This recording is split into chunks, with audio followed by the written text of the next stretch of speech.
Shalom, giving all praise, honor, and glory unto Yahweh, Ba'ashem, Yahushai, Ba'ashem, Rakakadash, and double honors unto the elder apostles, elder bishops, and brothers on dung and great millstone. Is salutations to the hopeful elect, which include the brothers who teach the likewise doctrine of great millstone. Is shalom to you all. This is your brother Rabbi Yamyan, here to share another lesson. Excuse my voice because I'm still battling the flu. My voice has not returned 100%, but I wanted to do this lesson for the hopeful elect in fear for our truth, sincerity, and excitement. Yesterday when I was just meditating, upon technology and where it is going, how in a lot merchant businesses, you no longer have to push your chip card in the machine.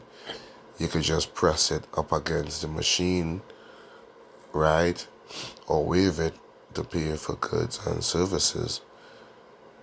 So, and I know that the chip is coming and that people will be able to use the same function, wave their hand over the machine to pay for goods and services.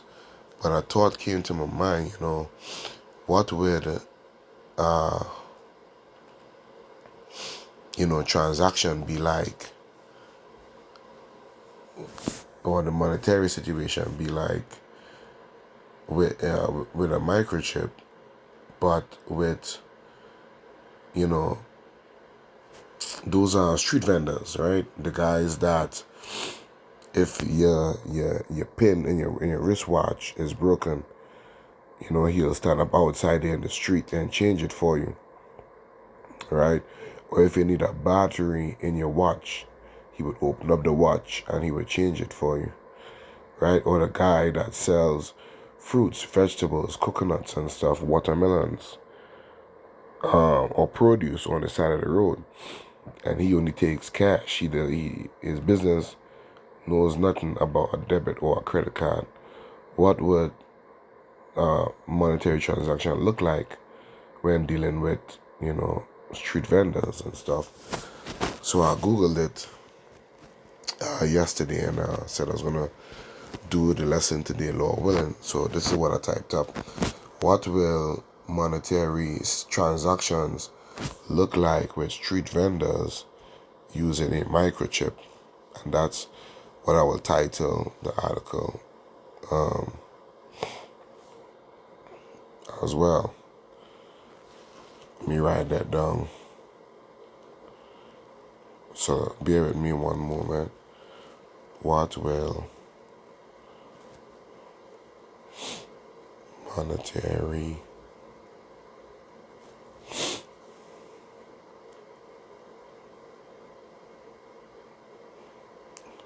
transactions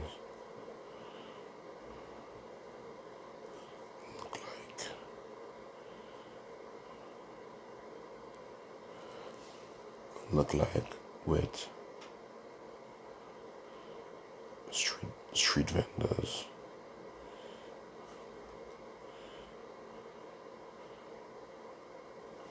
using a microchip?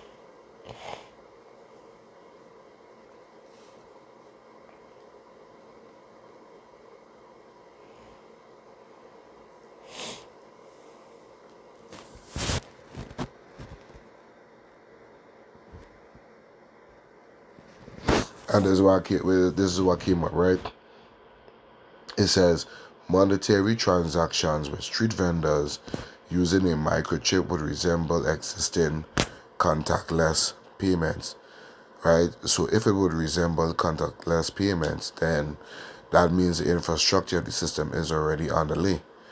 It's already here, right? It says the user would simply wave their hand near a portable card reader or terminal to complete the purchase, similar to using a physical card or smartphone. Like I mentioned, like with indoors, you could wave the card over the machine. So what it's saying here, the user would simply wave their hand near a portable card reader or terminal. So just as how, people have the internet out in public via these cell phones and stuff, these vendors, I guess, they will have like a reader where you just put your hand over it and the payment comes out, you know what I mean? And I'm sure Esau has thought about this because the Bible says that he's wiser than Daniel, how he gets, his riches. Because these guys that sell things on the side of the road, they don't pay taxes. It's a cash transaction. There's no tax to be paid, right? And I'll get that in the book of Ezekiel, the 28th chapter, I believe.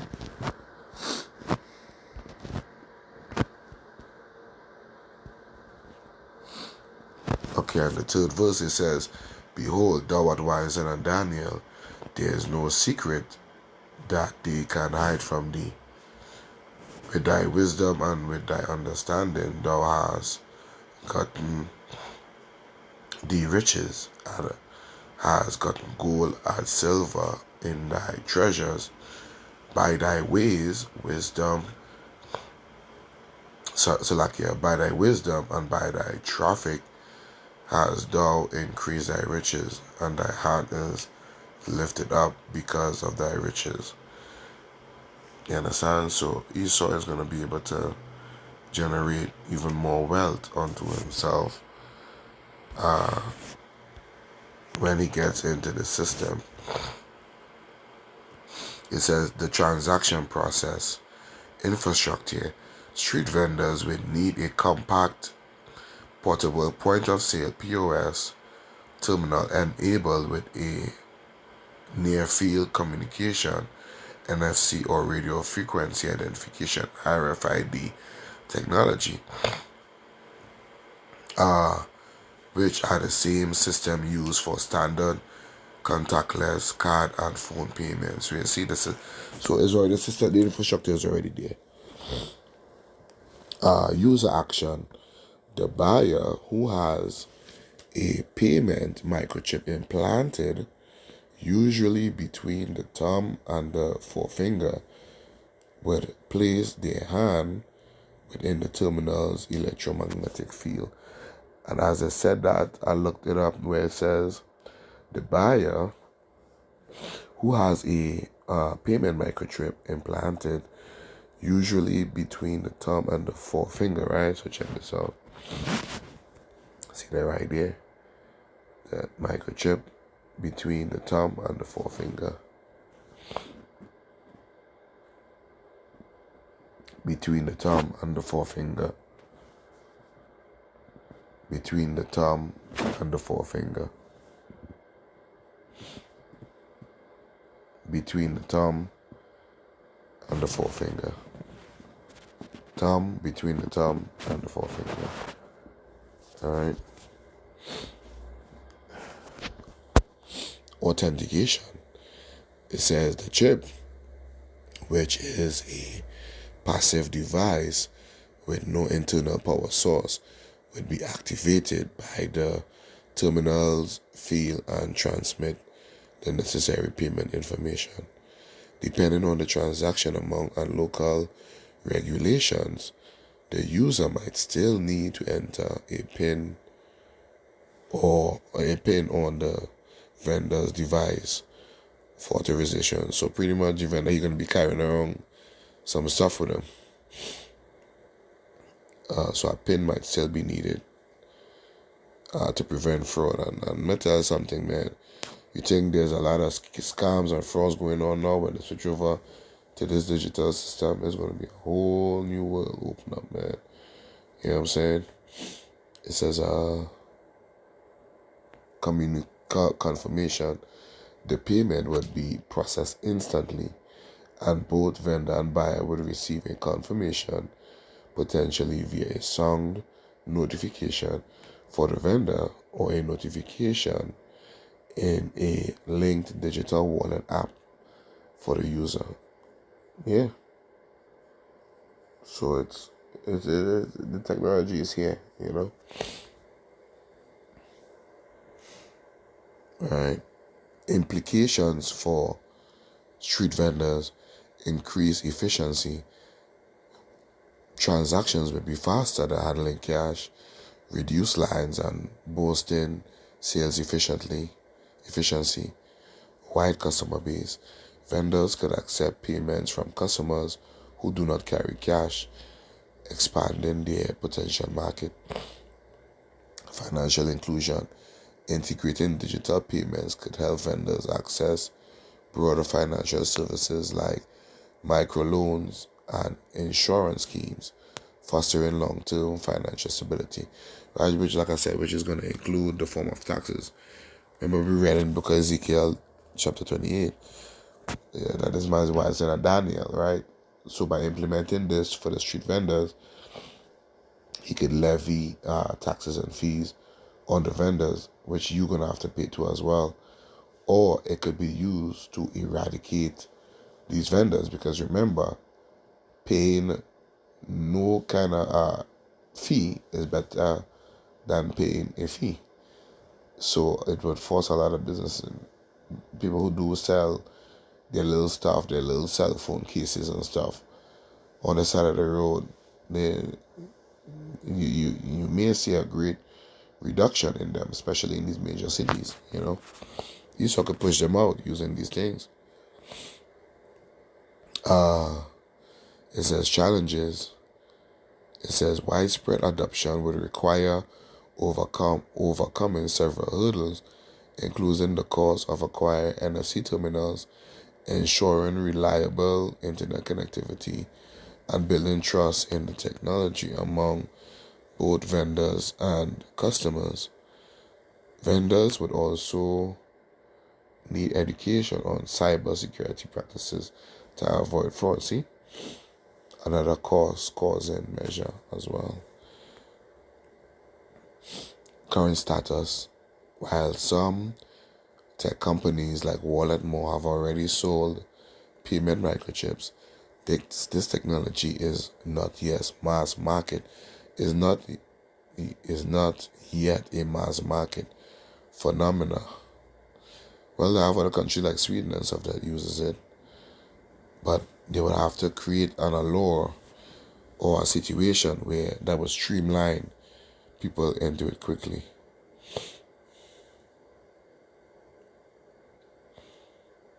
Alright, alright, it says, while some tech companies like Walletmore have already sold payment microchips, this technology is not yet a mass market phenomenon and is far from mainstream adoption, largely due to public discomfort with the idea of implanting technology and a need for cultural shift. Israel is going to cause a cultural shift, whether it be, wars, famine, different shortages, whatever, what have you. Right? Look at how many people they quickly ran and took the jump shot. They needed it for work. It was a health scare, right? It was a sense of fear in the air. People won't be able to keep their apartments and jobs. You know what I'm saying? So how much more for something financial where people have to pay bills right away? You know what I'm saying? So it's there, man. But he's gonna get into this at a certain point. But his desire is to have people as a perpetual slave in the system, which is not gonna happen. He's gonna get to a certain point. You're gonna get a lot of people, but he's only gonna go so far in the system. All right. This is why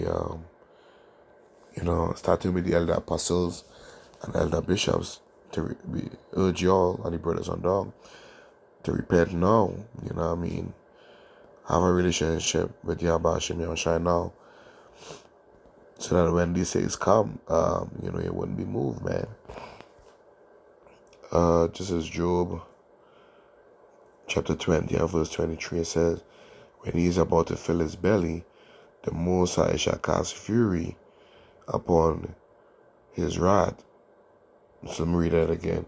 When he is about to fill his belly, The Most High shall cast the fury of his wrath upon him, and shall rain it upon him while he is eating, right? While he's comfortable, while things are going, his way, while people are catching it out here. The Bible said that this man, he sleep not unless he cause something to fall. So when he's in a comfortable, relaxing situation,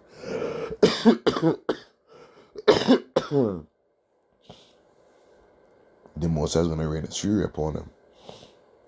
Verse 24, it says, he shall flee from the iron weapon, which is the nuclear weapons, and bow of steel shall strike him through, right? Those are the two more nuclear weapons. Verse 25, it is drawn, right, like a bow, right, and coming out of the body, meaning the ground, these silos, or these or the body of these submarines and stuff, right? So the ground, the earth,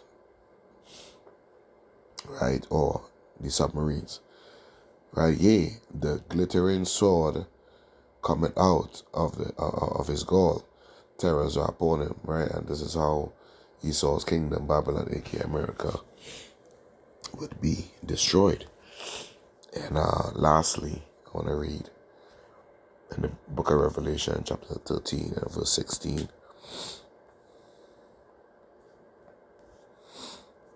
And it says here, and he calls it all, both small and great, rich and poor, free and bond, to receive a mark in their right hand or in their foreheads.